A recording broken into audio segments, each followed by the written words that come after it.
Hey everyone, and welcome to Almost Cancelled. I am Peter. I'm joined by Tara, and we are going to talk about Star Trek Picard Season 1, Episode 10.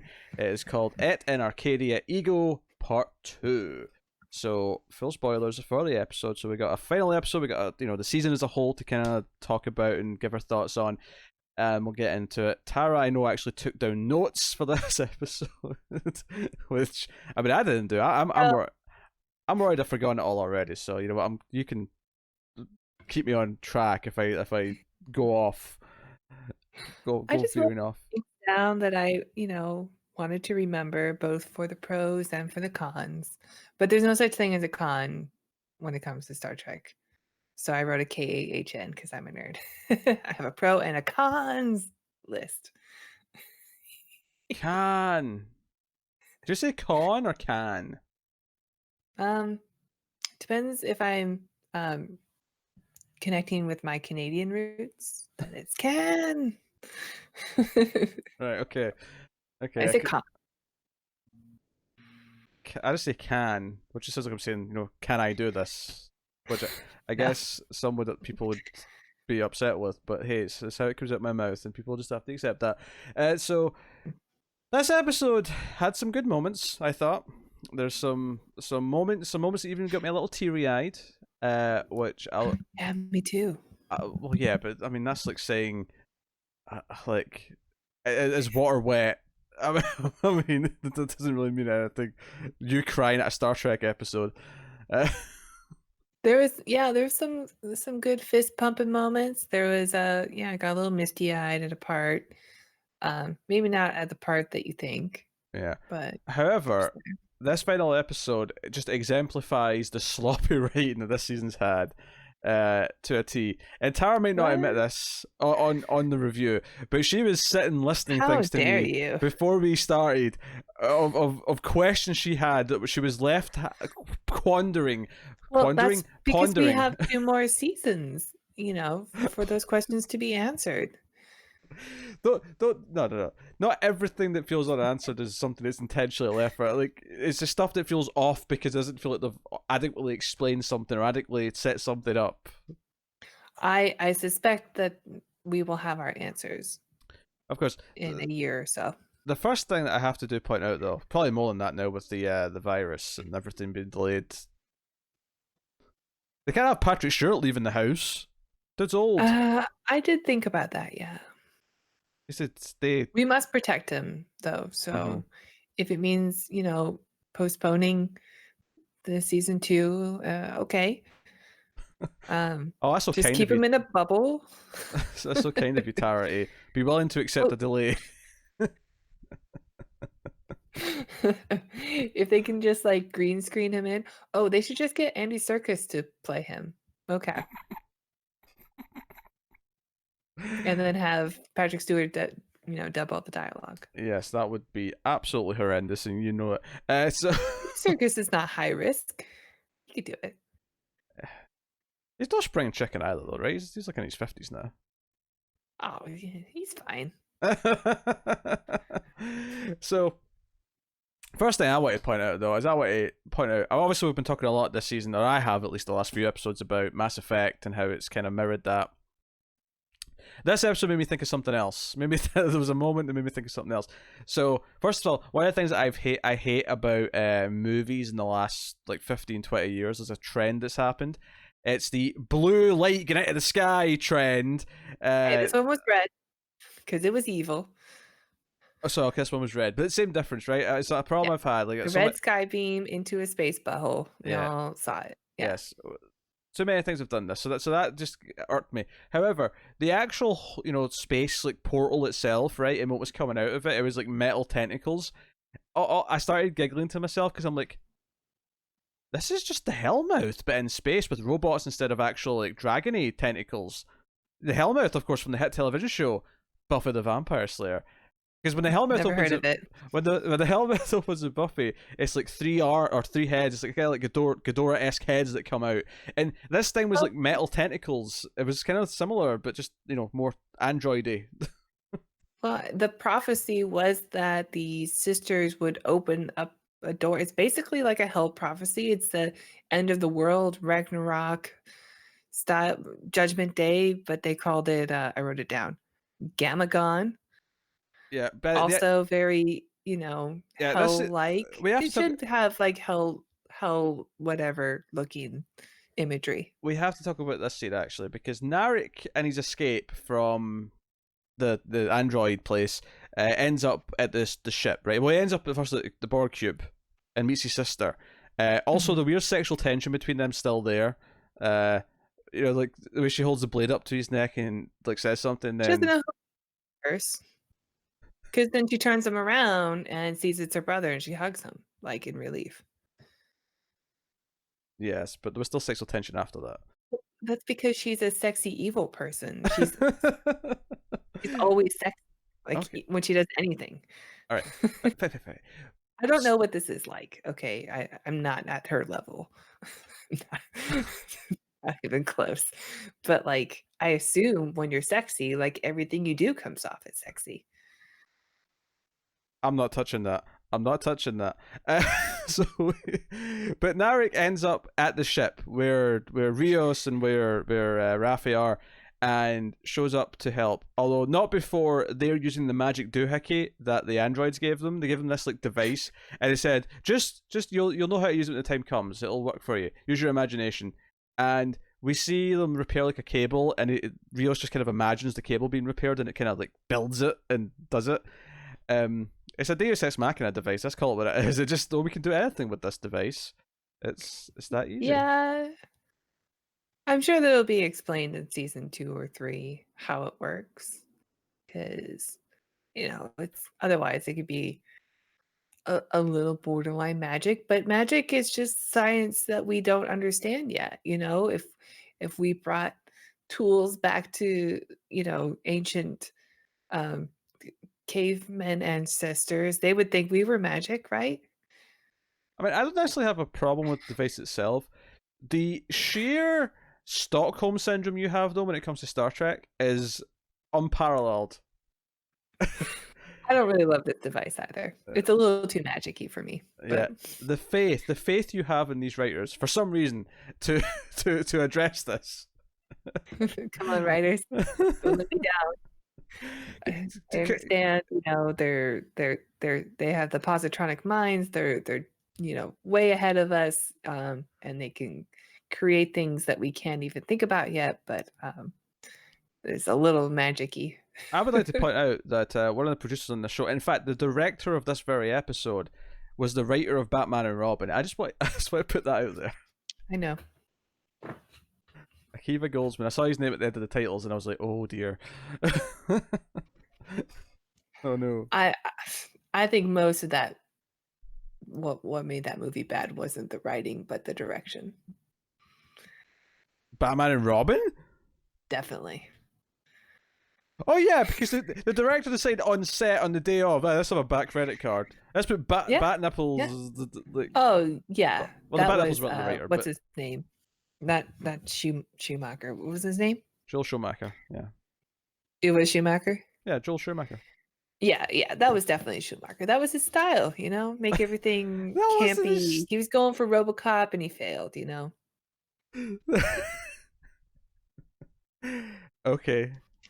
Tara, again, to go back to the Stockholm syndrome, Tara is now defending Akiva Goldsman. That is what's happening right now. I am half tempted to whip out a list of Akiva Goldsman. We are pro Akiva Goldsman on this show. Tara does not speak for the show or the views and opinions of Male Fuzz TV as a whole. Her opinions and statements are her own. I'll make that very clear. I don't know what you're talking about with this whole Stockholm syndrome thing. Like, I barely watch Star Trek. Yes. See, when you press that, it does the sound like 4 or 5 times, right? Yeah. Still going. I heard that one. You're making a mockery of this show. Mockery. All right. So the scene I was getting to though. So Narek shows up and they're all very apprehensive of him. And he's like, "No, we can work together to save everyone, right?" And this is the weird thing about that. Even before we get to the scene where he explains everything to them, which is the scene that I want to get to, is that but there's all these dynamics where like the androids have got Picard held captive. Picard's hoping the Federation show up. He wants to stop the androids from doing the thing that brings forth this ancient synthetic race because it'll kill everyone. Doesn't want the apocalypse, but he also wants to protect the androids from the Romulans. And then Narek's here wanting the help of the ship of Rios and Raffi to help stop the apocalyptic event, but not necessarily not kill all the androids. And I feel like there's a potential here where there could be all these moving parts and it could be quite intriguing because it's like, okay, who's on what side and blah, blah, blah. I feel like that's not what's happening, though. I feel like what's happening is the writing is just so sloppy that there's, like, basically we're at a point in this plot line where it's not even acknowledging what's going on in the other plot lines, so they just don't know what they're... I don't know. Everything just feels so messy to me from a writing perspective. Okay, I'll admit, I found the finale a bit frustrating at points. But I don't think it's bad. And it sure does give me a lot of things that I love. And I can't wait to talk about this. Yeah. I mean, there was some things, that I found very frustrating. And yeah, I do think it comes probably from the writing. But I like all the ideas. I really do. Ideas are great. I think all the ideas are really strong, and there's a really great core through line. When can we talk about Commander Riker in that chair? We're not there yet. I know you're acting Captain Riker. Don't do that. Do that.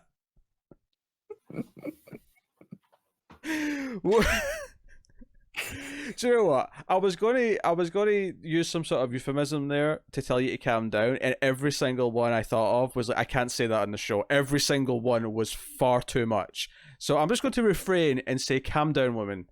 Right? Calm down. Okay. I'm good. I'm fine. She says as she fans herself. So we have this scene here where Narek is sitting around a campfire outside the ship that night, and he's explaining the prophecy of the apocalypse, the Tushan Shu in the Delta Quadrant. That was an Angel reference for people who got it.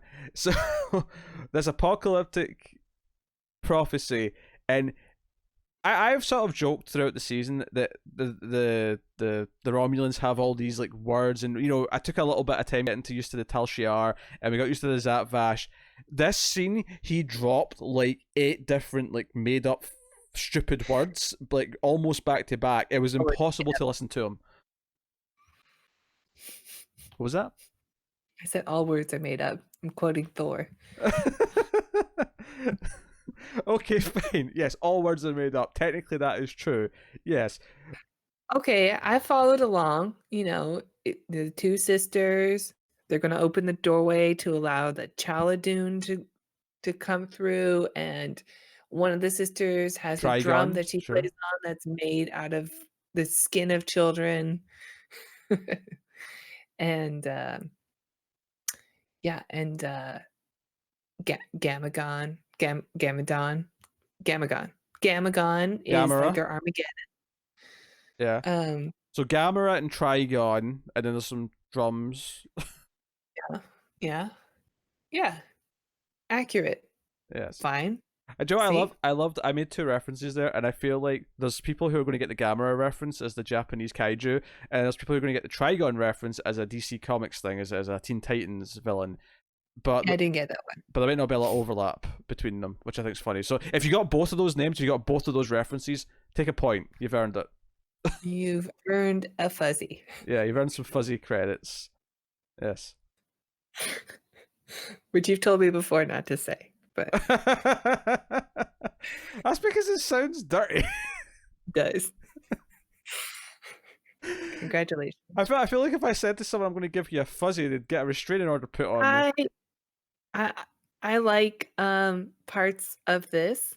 I like, the way that the shot is set up. Narek doesn't look totally like a dork. There's fire. That's cool, as established in previous episodes. Here's my real problem with this, right? Is that from this point on, now it's kind of working with the people on the ship, and they form this little plan. There's a little, it's like a heist movie for like 5 minutes where they're discussing the plan, and we see it being acted out when they're arriving, where they're going to try and like basically launch a bomb at a grenade essentially at the beacon, right? Because they're building this beacon. Even them calling it the beacon, what did that remind me of? There was something else recently where there was a lot of talk about the beacon. We have to get to the beacon or something. I can't remember, but that's the whole plan, right? And I felt like there wasn't enough mistrust between them. I felt like because they were cramming so many ideas into this last episode, that there wasn't enough time to actually really sell have a whole lot of reason to distrust him. Like, they know that that's Soji's ex-boyfriend and that he tried to shoot at them in the beginning, but otherwise, like, he's like, look, I have grenades, but I'm here throwing rocks at your ship to get your attention, because ultimately we both don't want this space butthole to open up and for these tentacles to come out of it, like, and they're like, okay, yeah, sure, like, if you have a plan, let's work together and get, I guess it's the difference from feeling like it's actually a story being told where I'm engaged in the ongoings of it, to a checklist of things happening because they have to get to a certain point. Yeah, they've been doing this throughout the whole series, the whole like heist movie setup of, we're going to explain what's going to happen and show it at the same time and cut in between it. And yeah, I haven't really been into that style at all in the show. And it's so weird because again, I was talking earlier about how we have them working together to stop the androids. You have Picard who wants to stop the Romulans but also wants to save the androids. But also wants to stop the apocalypse thing happening. And then in the middle of all this, when everything's going on, then Narek's sister, Rizzo, ends up in a fight with 7 of 9, and I'm like, who's like 7 of 9? Obviously, she's a good character, so she's not like wanting bad things to happen. But we don't even know where she stands on this dispute necessarily. Like, does she want to destroy the things? Does she want to just stop the Romulan ships? Does she want to help stop the apocalypse happening but still try and save the androids? Like, we don't even know where she stands. That's all. What's that? And she gets it. She just wants justice for Hugh. Okay, sure. And she gets it, and we get a satisfying fall. I don't know. Do we think she's back next season? That's felt a bit quick to me. I don't know. I felt really underwhelmed by this because it was one quick fight and then she just kicks her off, and I felt like, wait. It was one of those things like, oh, they're really high up, and the Borg cubes don't have handrails, which they established when Picard showed up and almost fell over because he got dizzy. I just felt like we spent all this time all season building her up, building up Rizzo. Every horrible scene with her and her brother. But also, we see her fall, but we don't see her die, so she might come back, right? She might come back. This is a damned if you don't, because I don't like her, but at the same time, like, I'm criticizing this shitty death. So I like, either way, I've got something to complain about here, I suppose. So, or you can do the glass half full, and you got to have, you got to see her die sort of by falling, and you got to see 7 get justice for Hugh. So it was a good scene, both ways you look at it. Flawless logic.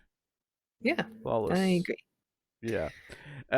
So we have a couple of different things going on. This is the other thing. This is the other thing that frustrated me. How quick it was. How much they rushed through this. Is that all last episode was about building to the fact that Sutra was evil, and she is such a non-entity in this episode. Like, what's the Brent Spiner's actual human character? I can't remember his name. Sun. Yeah, he so quickly discovers what she actually did, which was not a surprise to us. We already guessed. Yeah, she's the one who killed the sister because she wanted to just. This was her Koba move, right? To reference a movie. So what frustrates me about this is just how quickly he discovers this. Then he's immediately on the side of everyone else, and equally as quickly we find out that Jurati, Agnes, was faking it, was able to trick Sutra, and is actually on Team Picard and wants to help Picard. So we get to a point where she actually breaks out with Picard and gets him onto the ship, like in the space of like it's so quick. It was like I felt like I don't know. It was everything just felt like it was happening at a pace where nothing could really like breathe or like feel tension from any of it. It was just boom, boom, boom, boom, boom. We're moving through these things because we have to get to what the episode really wants to do. It really slows down at the end though, and it really lets you enjoy the personal moments that are happening between two characters, and I really do enjoy like the back half of this episode a lot. But you're right, it is a lot of like okay, they're just sort of piling problem on problem on problem on top of each other, and a lot of these things could have been avoided if like Soon just spoke up and said things to the androids that were there, like hey, she killed Saga, and yeah, this is probably not a good idea because she's trying to like kill everybody. And Sutra's actually a character who I could see coming back next season.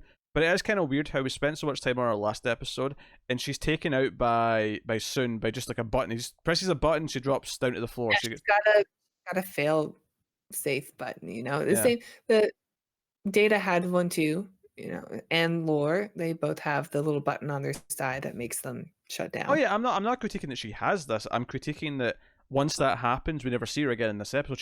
She's not even thought about. No one talks about her really. In this episode, who don't have any explanation. There's one major one.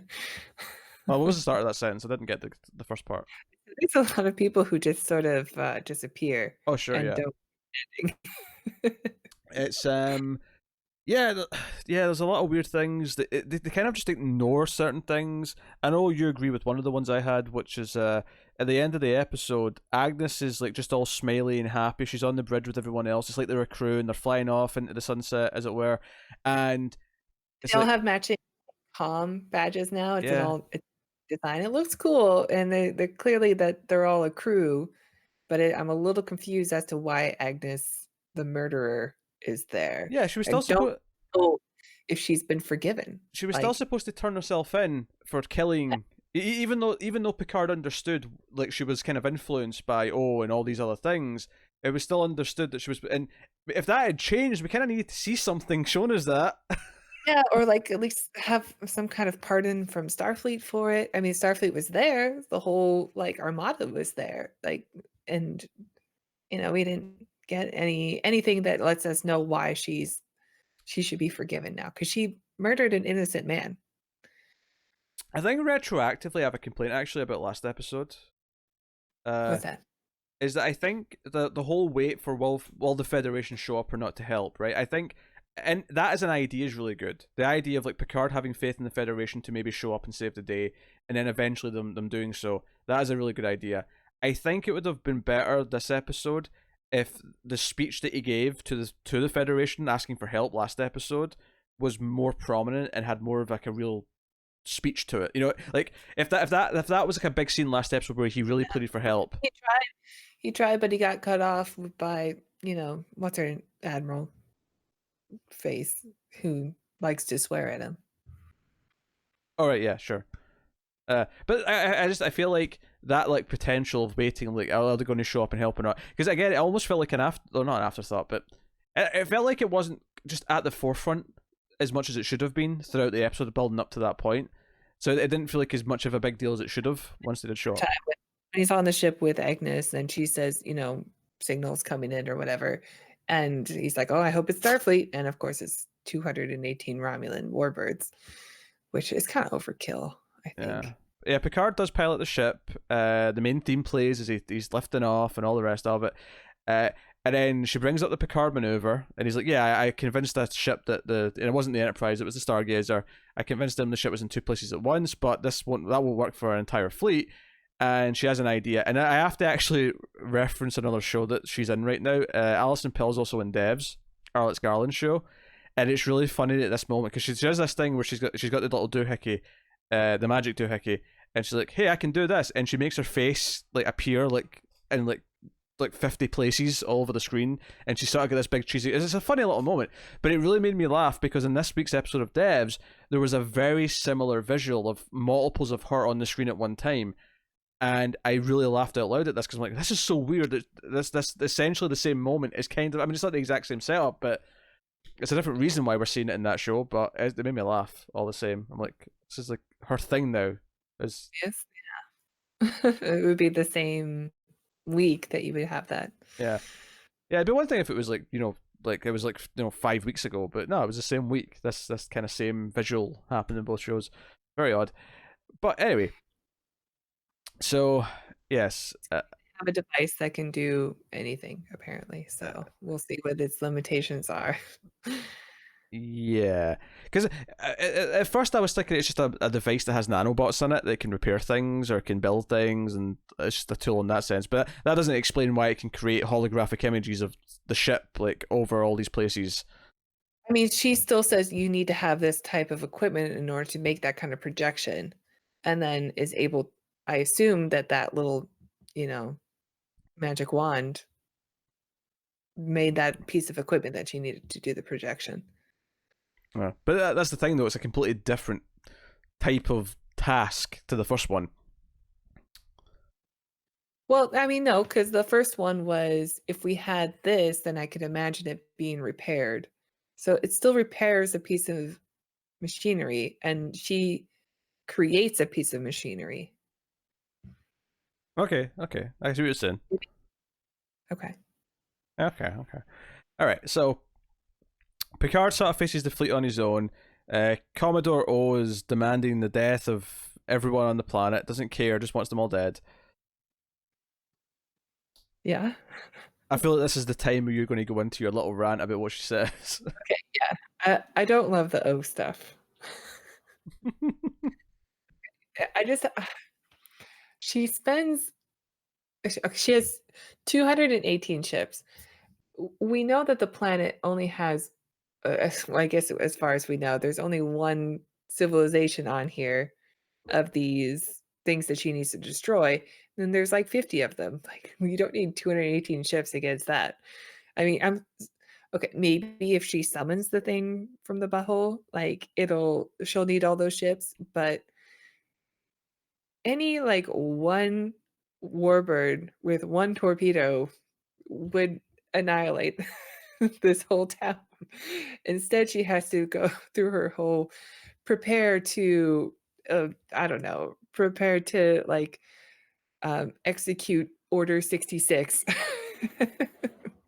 on the planet. And she's constantly like, okay, everybody like target the systems, prepare to target the systems, prepare to fire. And she never actually says fire, but like, why do you need all 218 ships to log on to the planet? Like, wouldn't just one torpedo from one ship suffice? Just say fire. It doesn't make any sense. So Picard and Jurati make their army of holographic ships to, scare them into fighting, or scare them away essentially. But basically, their bluff is called, and it's not so much that Commodore O sees the trick. She's just like, yeah, let's fight. No, this matters so much to us. We're going to fight.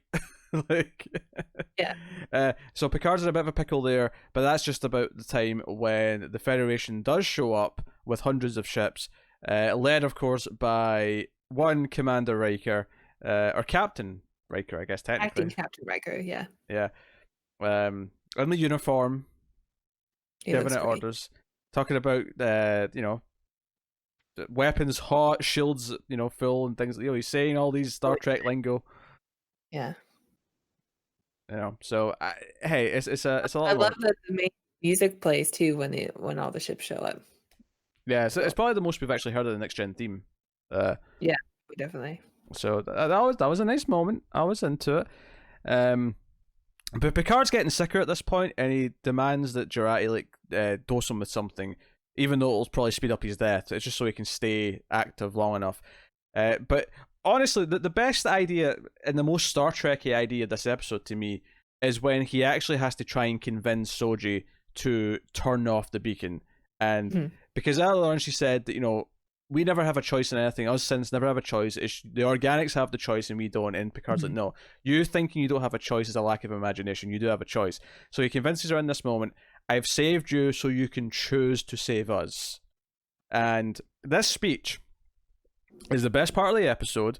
It is the most Star Trek thing about this entire season, is him making this speech. And it's kind of upsetting in retrospect, because I think about this whole season and I'm like, if the whole point of this season was to get to this moral debate where he has to convince this synthetic life form to choose not to kill the organic life forms, to be better than the monsters that the Romulans think you are, that is a phenomenal idea for a season-long arc of a Star Trek TV show. And it's kind of frustrating that it feels so truncated into this last episode or two in the way it's been presented. The fact that Picard was imprisoned and was broken out almost immediately, and then like, I don't know, there's all these clunky elements to it, but the core idea is very good, and his little speech, the music playing, that part worked for me. So I'll give it points for that. As a positive for you, Tara. And he has to do the self-sacrifice, which he brought up in the last episode, of why she doesn't understand it. And he says, I will do this. I will prove to you that I am serious by offering you my life. And I like the little part where he goes Picard out and is ready to do the self-sacrifice, and she has that look of realization, like, oh, he's really going to do this. And yeah, I actually got a little emotional at that part too. I agree. It was a very well done, very Star Trek, and fitting moment for Captain Picard that we've been waiting for most of the season. Yep. Because Star Trek is more about the debates and the ideas than it is about the space battles, which is something all the new shows, kind of don't like to remember. Yeah, and Picard has such a history with, advocating for synthetic life, that it is appropriate that he's the one that has to do this. Yeah. Which leads us to his death, where they beam him back down. Soji drops the barriers that that block all the transportations, and they beam him down, and everyone gets to be there with him as he's dying. Well, not everyone, but a lot of them. And it's this kind of sad scene. And obviously, I'm sitting here thinking, right, we know there's 2 more seasons. They're not killing off Picard, not properly. I'm not really emotional at this part. I'm just kind of like, okay, well.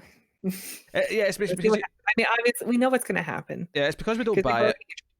Yeah, and we even said last episode, we've got this body, I think we even speculated they're going to put Picard's mind in this body, and that's how we'll get to keep him, kind of thing. But, so we get this scene, not in the afterlife, it's in a simulation, because Data's memory has been kind of still around from, B4, and it's in the system. Picard kind of goes there. So we get a scene where Picard gets to talk to what is essentially the real Data. Yeah, they're both in the same hard drive together or something. Pretty much, yeah, pretty much. That's essentially what it is. Yes. And Data's like, you're going back. Picard doesn't know that he's going back yet, but I love Brent Spiner's performance in here. He really felt like classic Data. He did. I mean, obviously, the only thing that takes away from it is the fact that obviously he doesn't. He looks different. Yeah, he's got the puffy cheeks, which. It's not a dig at the actor. It's just I was looking. He still looks very much like Nemesis, aged Data. He doesn't look like he's very much older than that, which is significantly time jump between the two, between this movie or from the movie and this series. I think the makeup that they use for Data, that gold kind of sheen, does hide a lot of the age, just because it makes everything smooth. So I don't know. Shiny makeup really can bring out wrinkles, in my experience. Yeah, but this isn't just shiny makeup though. This is like a coat of paint on top of it. It's like gold paint. But he, Picard tells him he loves him, and Data sort of says it back in the only way Data could, is that, oh, that makes me feel something. That comforts me, or whatever. I can't remember the exact line that he said, but it was good. And he makes Picard promise to end his life, because he doesn't want to be immortal. He wants to finally be able to rest. So Picard. Which is something that is brought up in TNG. Like, Oh, that's cool. That's Data good. Data has a moment where he is somewhat comforted by the fact that he knows he will die one day because he thinks that makes him more human, which is his ultimate goal is to be human, you know. Yeah. So Picard does do this, and in fact, he actually asks, like, "Did you make me immortal?" Because when he wakes up and it's like, "Oh, you're in this, this fake body now," blah blah blah. And like, oh no, you're not immortal. We used an algorithm to just kind of give you roughly what you would have had left anyway. Which in Star Trek could still be a while because he's in his 90s right now. And if I remember correctly, in the pilot for TNG, like McCoy shows up and he's like 100 and something silly. I think, Yeah. So 24 maybe, something like that. yeah, and there's a little. I liked the little joke here where he's like, "Well, I wouldn't have minded an extra 10." Like, I don't want to be immortal, but an extra 10 wouldn't have been so bad. Funny, yeah. So I appreciate that. But like you said, there's a lot of weird things here because I know you want to complain about the fact that we never see Narek again. Like, did they let him go? Is he imprisoned by them? Like, what happened to Narek? Yeah, he's just not there. There's no, you don't even see him like slinking away or getting onto a ship, escaping. We've forgiven Jurati, even though obviously she like seems more. This is the weird thing is I think everything with Jurati in this last episode would play really well if we didn't do the shock twist of her killing someone halfway through the season. This would be the Jurati I expect to have, before that twist happened. So it's just kind of weird. It almost feels like they wanted the shock twist so everyone would go, "What the hell?" at the end of that episode, but then weren't actually interested in going through all the plot that it would take to get us back to just having her be normal again. Yeah. And that's the thing, like, if she was really under the influence and not really herself, but more like a Manchurian candidate or whatever style of murdering her lover, then that needs to be said on the show because as of right now, I just see her as someone who murdered a man, an innocent person who, and I don't understand why she's forgiven. Like, yeah, and she seems to be bonding. Not her, sorry. Raffi seems to be bonding with 7 of 9 as well. there's a hand holding there. Yeah, that was like a really weird little thing to throw in. It was literally the last 30 seconds. It was a little moment. I was like, wait, are they like a thing? Is that like a romantic thing, or it looked kind of romantic. I was like, okay, all right. Which I mean, it's fine if they want to go that route. That's fine. I just don't. It just was out of nowhere. Like, when did they even have time to bond? Well, yeah, there Maybe was. they're just flirting, I don't know. They're playing a game together. That was in Voyager. Yeah, I think we saw them on one scene together earlier on where they kind of like were friendly or something like that. But that was it. Like, there was like one interaction maybe. So after Picard dies, like Seven has like a beer with the captain, but With Rios, yeah. with Rios, but and then we get Raffi with the young boy. I was talking about how great the idea was of Picard having to talk Soji into making the right choice was, right? That's great. And how frustrating it is that I don't really feel like it built up to it properly to actually really make it as impactful as it could be. The other example of that is here with Rios, where Rios says that he never wanted to grow attached and believe in a captain again because he didn't want to lose another captain because of what happened in his past. And I'm like, man, the story of him like believing and having a cause again because Picard gives him one, and then the pain he feels because Picard dies, and like the fact that the idea that by the end of the season he does believe in Picard and he believes in their purpose, and that's why they're a crew now, and that's why they're off. Raffi's with them; they're all together as a crew. Elnor's back in the ship. We'll see how long he lasts in that ship next season. Get based on this season. And I felt like that's a really good character arc. I wish we'd gotten more of it. Like, I wish there was more of it there. I agree. Like, there was still they were telling me that all these steps took place, but I didn't really see it. It's like, do you know what? Okay, the sort of the sound bite I'll give you is that it feels like we got the cliff notes of a good season. The more critical thought would be that it felt like every single episode was the first draft script instead of them going, hey, let's take the ideas that we just made up, which are good, and then redraft it a couple times so that it actually gets to a good place in writing. Yeah, I think, my overall issues with the season, it's just they're going for a tone that is feels a bit forced. Like, they're going for this fun tone of this, like, heist scenes that they use many times throughout the show, and each time it felt a little, I don't know, just, like, jaunting in a way, Yeah, there was like and 3 or 4 f bombs and in this episode as well, which I know there's been some every so often, but I felt a lot of them in this episode. yeah, there were, but they've at least felt a bit more natural in this.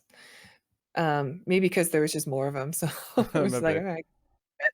But so much of my issue came from the constant motion and amplification of, like, the way the camera was always moving and the way, like, it's not as much as they do in Discovery, which I know a lot of people have a problem with, but that I don't mind so much. But in this one, like, the camera's always moving and, like, the score is always just amping up and amping up and amping up. Like, it's telling you this is a really action, edge of your seat show, but all the scenes that you really are giving me should be very quiet character moments, more and methodically paced as well. I'd say a lot of that stuff. what I want. Like, I want to just sit down and listen to this story, that even the one that Narek is telling, and the speech that Picard is trying to get to, and I want the realization to come, in a moment of, like, I don't know, where I'm not like, "Oh, nail biting.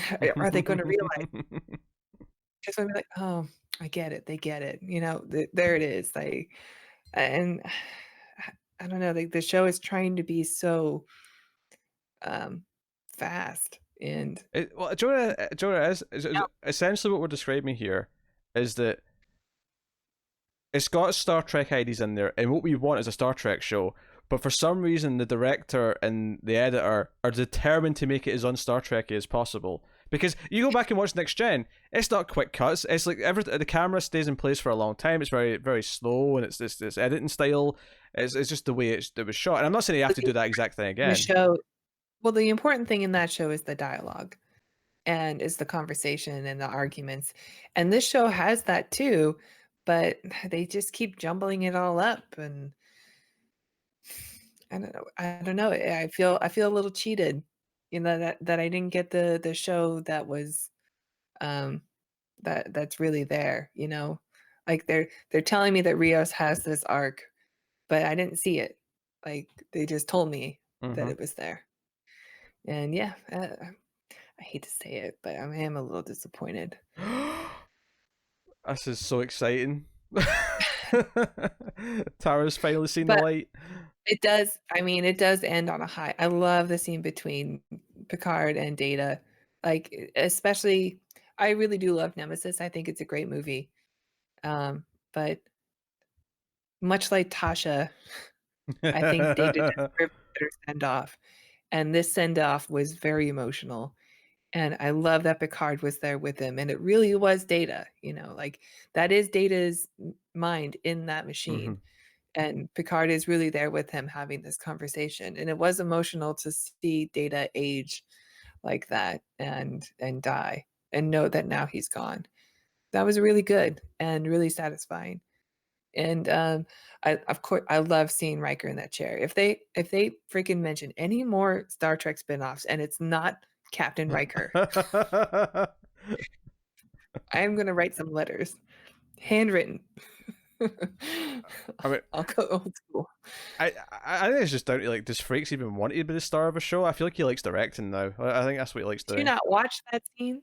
Like, look how much he loved being on camera.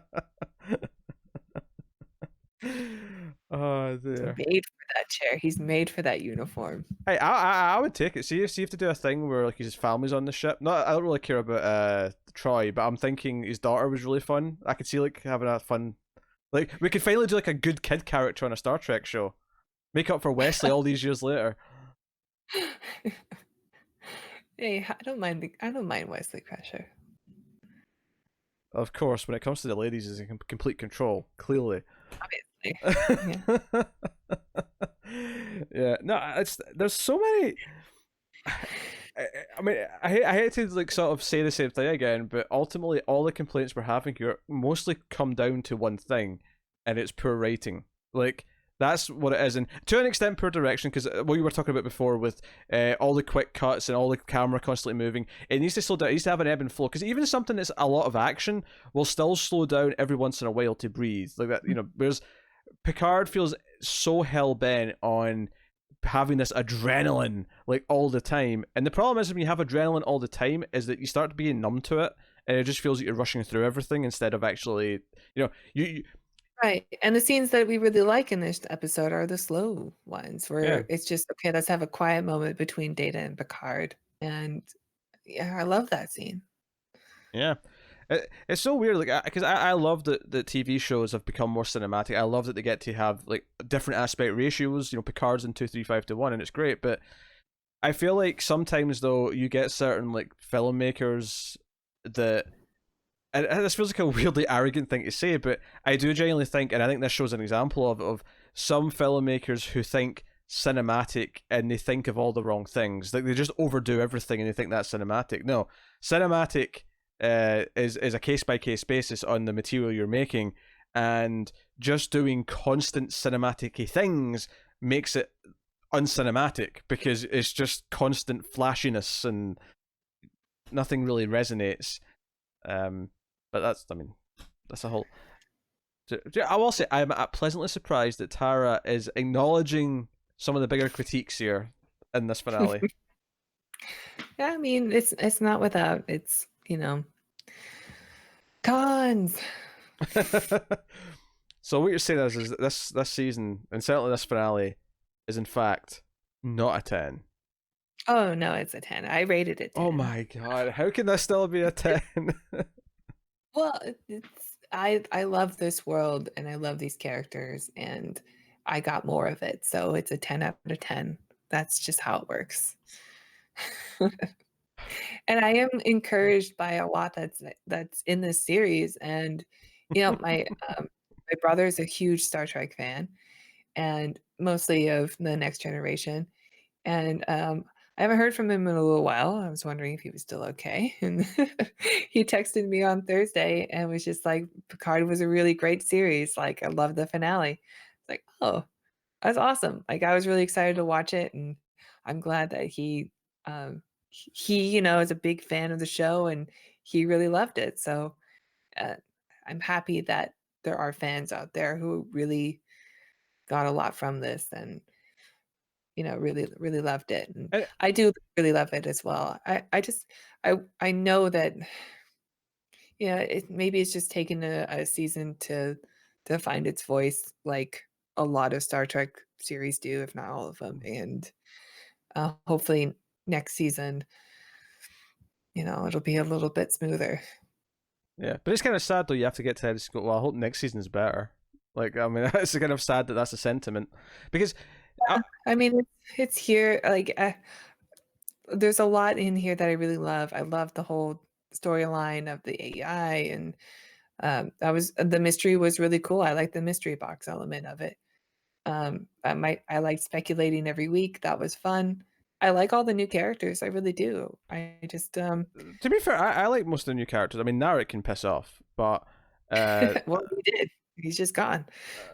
hopefully for good. But no, I like Jurati, except I hated the. I mean, in hindsight, I especially don't like the she murdered Maddox twist because it feels like they did nothing interesting with it, and they've just tried to retcon it as quickly as humanly possible. So I hate that part of it. But I like her presence typically when she's being normal. I like Elnor, I like Raffi, I like Rios. Smile in this episode, like we never see her smile. She was always just chin quivering. Crying every scene, like, come on. I mean, she cried in this too because Picard died, but I hope she doesn't cry next season.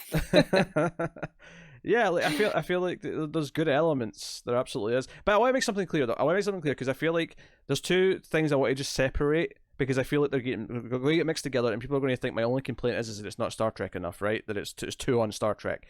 I think there's two. I want to split that into two things because, okay, there is one side of this that is, yes, it's unbecoming of what Star Trek is because it's trying to be so flashy and whatnot, right? That is a complaint on one side.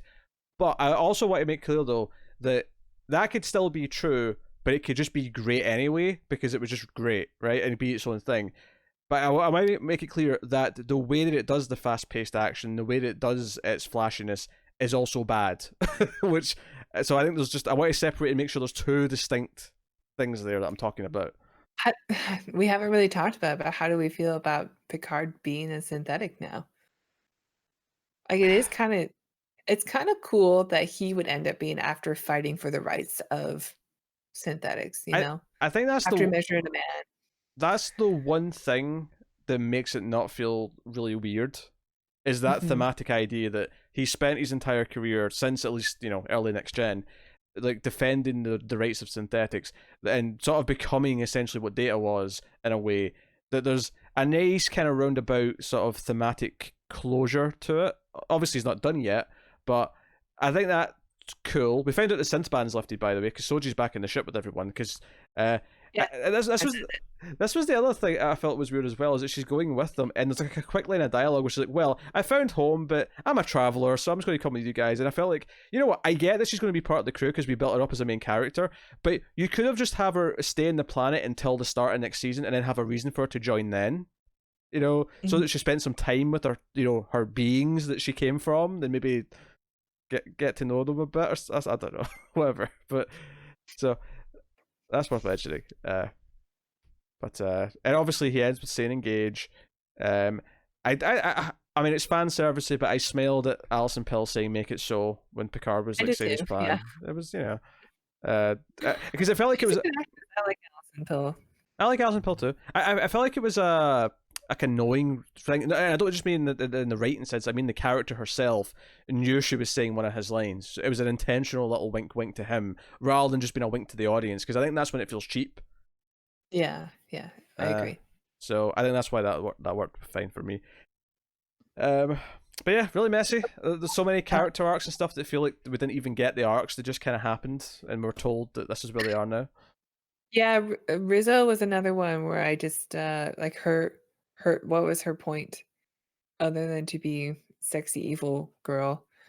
Because she sort of had like a sympathetic moment in the last episode where she was with her aunt and like she really felt vulnerable when she was talking to her aunt. I'm like, are we supposed to like her now Honestly, or in hindsight, that all felt like a waste of time now.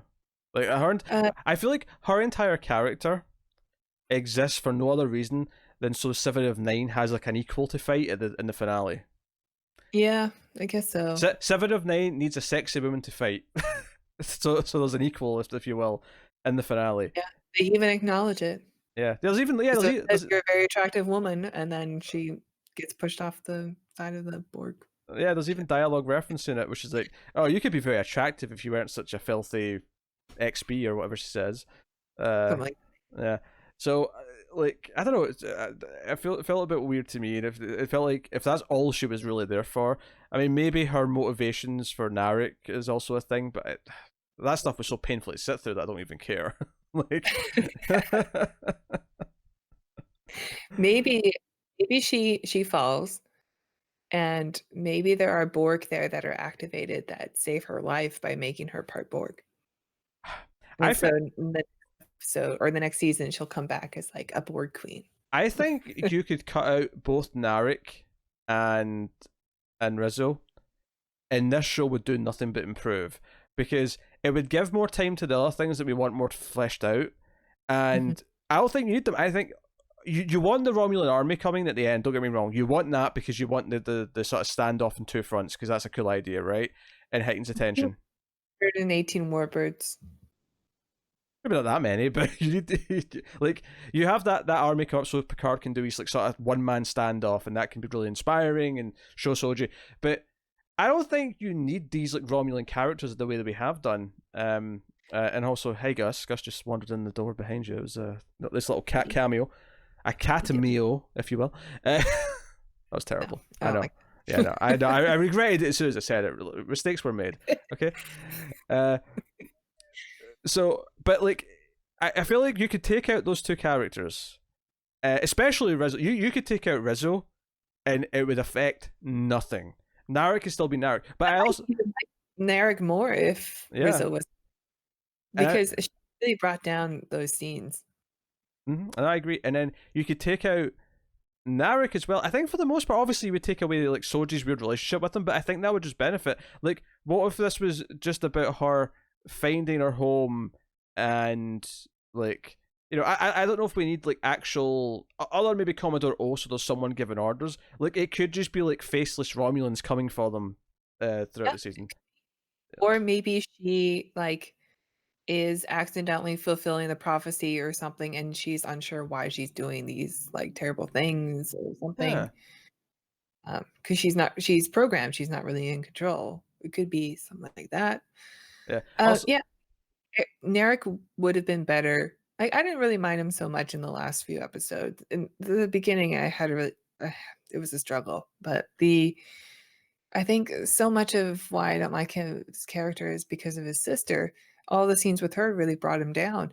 And if you eliminate her and if you give Narek an ending, then maybe I would character and he would feel like he had a purpose, but he just kind of disappears. There's no resolution there. And like, yeah, I don't know. I'm conflicted. So much conflict in me right now. I love that this is like a computer era Tara can't process that she has all these legitimate complaints about Star Trek. Must die. I I think much like Discovery season 1, it's a very frustrating season. Yeah, season 1 of Discovery like was messy and had some good ideas in it, but there was a lot of things that didn't work. I think I like Picard season 1 a bit more than Discovery season 1, just because the characters themselves are a bit more likable across the board than Discovery. You don't like Michael Burnham? I mean, I like Michael, but they started off in a really weird place.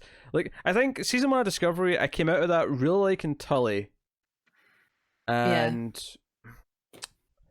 Yeah, a lot of people don't like her. I don't get it. Like, I think she's such a delight. she was easily my favorite character in season 1. Season 2, I think, I, did a good job of making me like a few other characters, which was good. But but Discovery also had what's his face, Ash, who oh, he's so what handsome. No, no, no, no, no, no, no, no, no, no, no. So anyway, but I mean, season 2 Discovery was better, still with problems though. But it's just a shame that this is kind of a mixed bag, and that season 2, even if it is better, it's like, well, at that point we've only got one season left, so like it's just a shame that it's not the knockout the park that I think we'd want it to be. And hopefully the Pike show or the Section 31 show or whatever we're getting soon, hopefully they turn out to be more sort of winners from the get-go. But unfortunately we have people like yeah, people really like Pike. I'm Pike's not good. like a huge Pike fan from season 2 of Discovery. He was like not for me, but I know I'm like an anomaly. I don't get why people like him so much, but okay. That's weird. Yeah, that's weird. Plus season 2 of Discovery had the yum at the end. Yeah. That was so. We finally get to see what happens with all that in Discovery season 3, right? We get Yeah. to follow up of what that was all about. Do you know, that may be like one of the last new shows that are ready to go, for when it's starting, because like so many other things are going to be like done by like June, and there'll be no shows for a while. Anyway, so I want to, because we're pretty much done talking about the episode. I do want to actually give you a little bonus story here at the end, because there was such a Star Trek tangent on something else I watched this week that I have to tell you about it, and you might appreciate this. So, I enjoy some wrestling, AEW specifically. I watch every week, and Cody Rhodes, who's one of the big wrestlers in the company, and he was a Star Trek fan because last year for one of his big matches, he came out in a Star Trek top, and he made his wife dress as 7 of 9, and his like manager had like a Star Trek top on. It was this really nerdy entrance, and it was like, a whole thing, right? I approve. So right now they're doing shows with no crowds because of obvious reasons, right? Everything that's going on in the world. And one of the bad guys did this thing where he stapled some like caricature drawings to the chairs in the front row. And One of them was of Cody's wife, which he like kissed at some one point, which is actually a really funny moment. It cut to like Brandy's face, and she looked so disgusted. It was like one of the best visuals of the night. But there was a Star Trek character, right? There was a Star Trek captain of some kind, and Cody, the wrestler I was talking about, was doing commentary as Tara's got gadgets playing noises in the background, and Cody was doing commentary during the night. So he sees this Star Trek captain and goes, "Huh, there's a Star Trek character there. I don't think I recognize what captain that is though." And he kept bringing it back up throughout the match. So it was going on for a while where him and the other guy, Tony Schiavone, he kept bringing it. He's like, "Hey, Tony, who's your favorite Star Trek captain?" And Tony's like, "Well, I've got to go with Cisco. Deep Space Nine is my favorite." And Cody's like, The emissary. And Cody wasn't impressed with that answer. And they couldn't figure out what captain this was supposed to be because they didn't really like Kirk. It clearly wasn't Picard or Cisco. And then eventually someone came out and told them that it was actually Kirk, but it was the Kelvin Universe Kirk. So after the ad break, he came back and was like, "Oh, by the way, during the ad break, we found out what captain that was. It's the Kelvin Universe Kirk." Because and he sort of like scoffed as he said it, and it was basically like, yeah, of course the heel picked the Kelvin, the young 24-year-old wrestler picked the Kelvin Universe Kirk. it was just they were talking about Star Trek for like a good 5 minutes, sort of like split up over a 10-minute period, and I just thought it was really funny.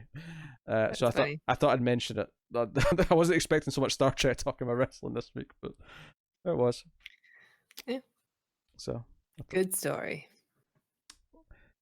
I felt sarcastic. Always approve of more Star Trek everywhere. Mm-hmm. Yes. That's not sarcasm. That's genuine. That also sounded like sarcasm. There's so much sarcasm coming through right now. It's not sarcasm. I love Star Trek. Why would that be sarcasm? Anyway. Star Trek everywhere. Yes, thank you. So yeah, we got Discovery Season 3 coming up at some point in the near future. Of course, I will be reviewing that with Connor because we've been doing Discovery since it started. I would love nothing more though than for Discovery and Picard to somehow be connected, just so Connor's pissed that it's connected to the one he's not watching. I really thought that this AI system was going to be Control from Season 2.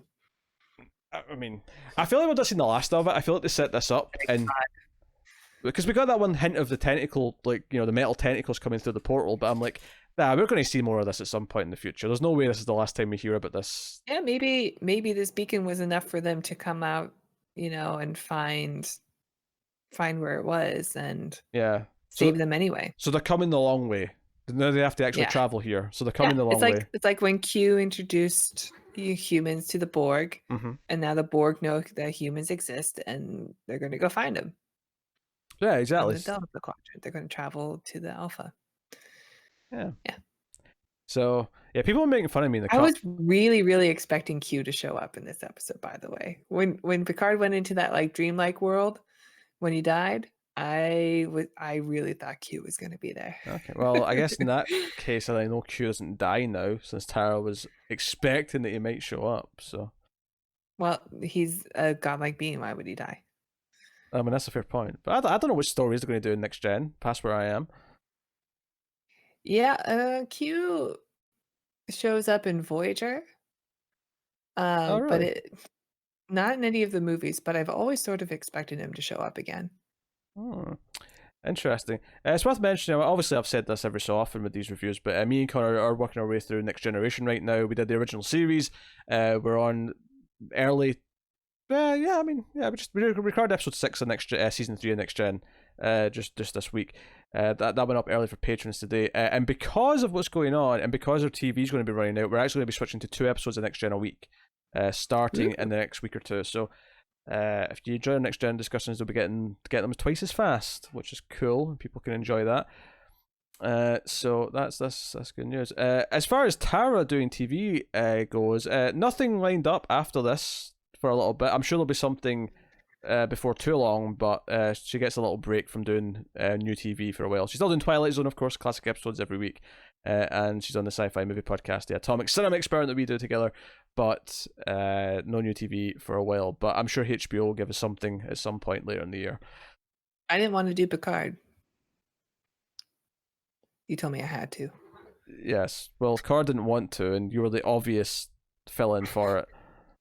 You said that in such a way, it's like, oh, you made me do all 10 episodes. I'm so unhappy to be here. Yeah, I didn't want to do it. I told you I wasn't going to do it. And you said, well, I can't do it by myself and Connor won't do it. So I literally got a comment. I don't know if it was an email or a comment on YouTube, but someone said this was the funniest like set of TV reviews we've done on this channel since Iron Fist. And that is saying something. I don't know what Iron Fist is. Iron Fist, that Marvel thing. It was on Netflix. Oh, I didn't watch any of those Netflix shows. Honestly, to be honest, that's for the best. There was a couple Yeah. of good things at the start, but honestly, it all kind of went downhill. I watched like half of the first season of Daredevil actually, and I really didn't like it. That's fair. That's fair. That guy who played his like what's his name? Murdoch's Foggy, is that his name? Foggy, yeah. He was bad. He was a bad actor. Do you know who that is? How dare you? That is a Bash brother. I don't know who that is. I know that he was bad, like really bad. The Bash brother. Tara, you never seen the Mighty Ducks movies? Come on. I saw him when I was a kid, like once. I'm sorry. Oh, God damn it. All right. That has been our discussion of the Picard season finale. Of course, we'll be back for season 2 when that happens, and maybe whatever else. Stay safe, JL. Picard. I don't really like that they call him JL. Yeah. Well, to be fair, it's just I thought maybe Raffi. by the end it would grow on me, but it didn't. Yeah, I wasn't so keen on it, but I at least like it. It's only one character. It's just her thing. Like no one else is doing it. Yeah. So, but yes, you can of course let us know what you thought of the show in the comments. You can like and subscribe, all that stuff.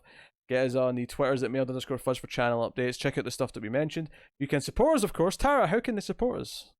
Why, you can check out our Patreon page. It's patreon.com/MalfuzzTV, and donating as little as $1 per month will get you bonus episodes of shows we do, like the ACE, the Atomic Cinema Experiment, which is our science fiction movie review show. You can check out the Transfer Saga we're working through, watch it along with us, or the other shows that we have. Yeah, check it out. Oh, no, thank you for that one. Sometimes Tara at the end of that will go, thank you, as if she's accepting her reward. I didn't think anyone was applauding me that time. Okay. So that has been our Picard season finale review. Hopefully you've had fun with this and the whole season of discussions. We'll be back as a pair for season 2, obviously, but no doubt Tara will be on some HBO at some point, because she tends to be the HBO person. If Connor doesn't want to do a HBO show, Tara's the one that ends up doing it. So that is us. Thank you once again for watching or listening. We always appreciate it. Keep watching Star Trek, guys. And to everyone but Connor, live long and prosper.